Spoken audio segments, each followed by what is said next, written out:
Bien, son casi las 7:30. Este martes, ayer continuó el juicio por el crimen de Nivaldo, como veíamos en el informe de Gabriel Huber. Francisco Silva aseguró que Joana Hernández fue la culpable de todo, le pidió buscar sicarios para matar al profesor Nivaldo. Sí, vamos a seguir hablando de este tema, de este juicio que estamos siguiendo con mucha atención, de uno de los crímenes más macabros de los últimos años o meses. Estamos en compañía del doctor en psicología Mauricio Valdivia Devia, él es psicólogo forense además, y nos acompaña aquí en el estudio. Mauricio, bienvenido, investigador de la UNAP. Gracias por estar con nosotros. Tú has tenido que ver un montón de testimonios en marcos judiciales donde hay versiones que se entregan por parte de los imputados. Aquí hemos tenido dos que son completamente contradictorios el uno con el otro. Habló Joana, decidió hablar muy al comienzo del juicio y responsabilizó totalmente a Francisco Silva. Ayer Francisco Silva responsabiliza completamente a Joana. Para ti, ¿quién miente? Carla, gracias por la invitación. Gonzalo. Bienvenido. En este caso hemos visto cómo han habido una lluvia, un sinnúmero de diferentes testimonios, lo cual es esperable. Permite configurar un poco las características del funcionamiento de los tipos de perfiles que tenemos al frente. Acá hubo la participación en la búsqueda, hubo llanto en las primeras instancias cuando desapareció Nivaldo. Ella apareció siempre acongojada, dando entrevistas, participando, enfrentando las cámaras, lo cual hacía una persona que estaba aparentemente sufriendo.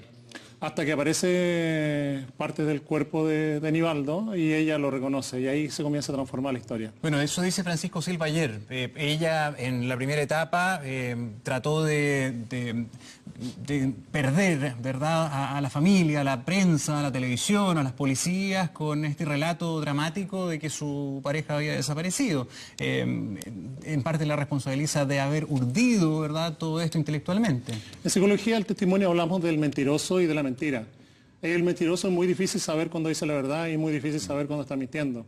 La mentira es algo mucho más focalizado. En este caso no hablamos de mentira, hablamos de dos mentirosos. Es decir, aquí tendríamos que determinar quién miente menos, quién miente más y quién miente menos. En particular, ella ha demostrado mucha más frialdad, ha demostrado muchas más características vinculadas al control, al dominio de la situación, la manipulación. Ella es la que inicia el juicio, lo cual es muy poco característico en el ámbito del delito común. ¿Te calza que ella pudiera ser una sumisa que en el fondo siguió un plan supuestamente ideado por Francisco Silva? ¿Qué es lo que ella dice? Ella hasta habla de un contrato de sumisión, que Francisco le decía qué ponerse, con quién hablar, cuál era su rutina diaria.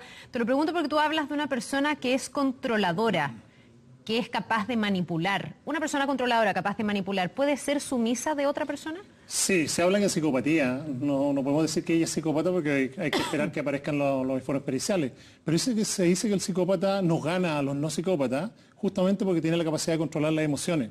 Y eso lo hace una extraordinaria buena actor, o buen actor en el caso del psicópata hombre. Desde esta perspectiva, ella muestra muchas más características asociadas al control, a la manipulación que él. Y él una actitud bastante más antisocial, es decir, él cumple con aquellas situaciones que ella ha planificado o ha elaborado, como es todo este proceso macabro de haber dado muerte. O sea, para ti, si es que hay una subordinación, pensando en que los dos sean culpables y autores, sería él siguiendo lo que ella planificó. ¿Te calza más eso que al revés? A ver, es cosa de analizarlo desde la perspectiva incluso lógica. ¿Quién tenía problemas con Nivaldo? Él, porque ella seguía vinculada con... Claro, que depende. Algunos dicen podría haberlo matado por celo. Puede haber habido un interés económico de él también. Ella comenzó a perder cosas cuando perdió la custodia de su hija. Sí. Comenzó a perder cosas cuando se inició el proceso de separación. Por lo tanto, ella con Francisco estaba ganando más cosas, más situaciones, más cercanía, y estaba perdiendo todo aquello que le había significado a Nivaldo. Recordemos que Nivaldo le pagó los estudios, trajo a sus otros hijos y le cuidaba a sus otros hijos, mantenía a sus otros hijos y le daba casa. Por lo tanto, el elemento aquí de pérdida, una de las características es la incapacidad de tolerancia a la frustración. O sea, son incapaces de tolerar pérdida porque ellos se creen justamente superiores, manipuladores, controladores. El nivel de egocentrismo significa entonces que todo es mío, no tengo límites, difusión de identidad.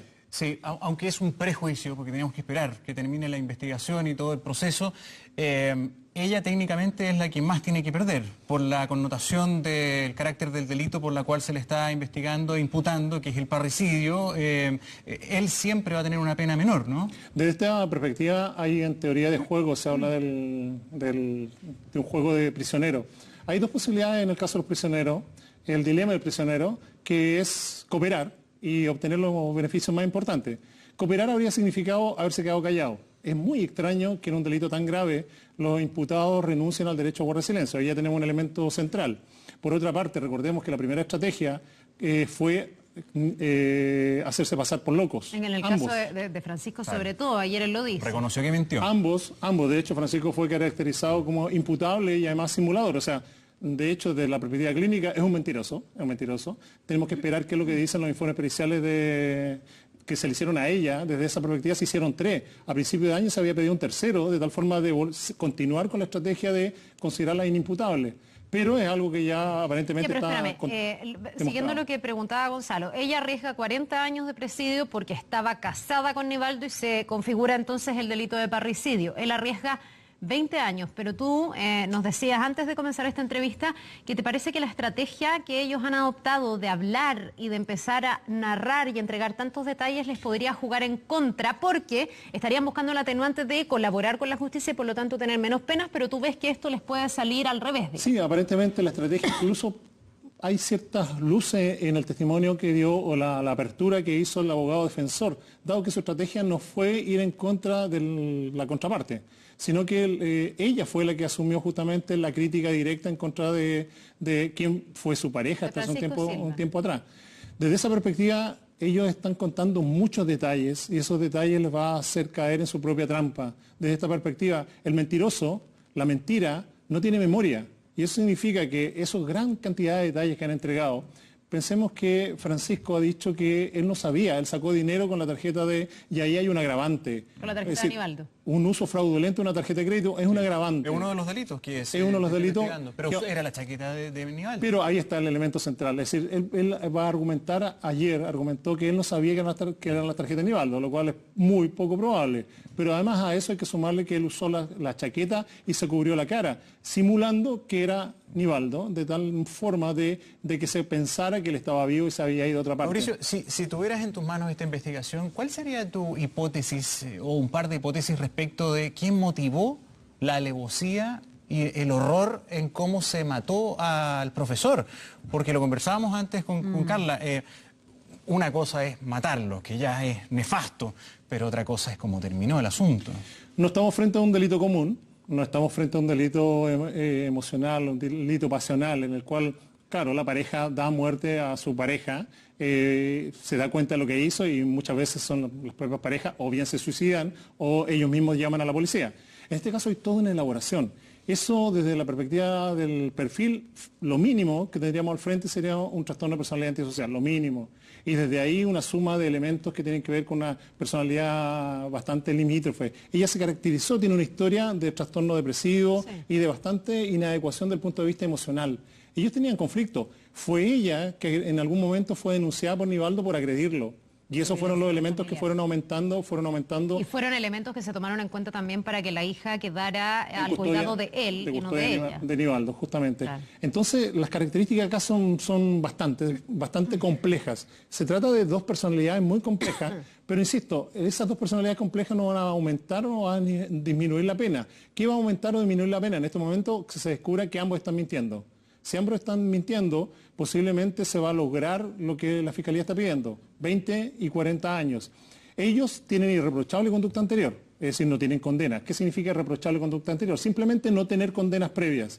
Ellos no lo tienen, por lo tanto podrían ahí considerarse un atenuante. Y otro atenuante es la colaboración, esta falsa colaboración que aparecen entregando. No, que cuando es falsa no es atenuante en el fondo. Desde la perspectiva no es atenuante. Y eso les podría también perjudicar sobre la irreprochable conducta anterior. Es un caso de estudio. Ya, pues Mauricio, nos vamos a quedar súper pendientes. Se va a contrastar esto con los peritajes, hay pruebas, hay mensajes de WhatsApp, hay videos, hay muchos testigos, así que es un caso que vamos a continuar mirando, observando y esperando que se haga justicia, pensando sobre todo en la familia de Nivaldo. Muchísimas gracias. Gracias. Gracias por venir, Mauricio. Bien, vamos a la pausa, ya regresamos con más 24N.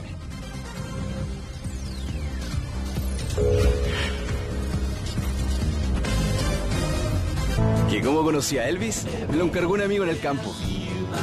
Al principio fue extraño, pero me acompañó a la oficina, a comprar.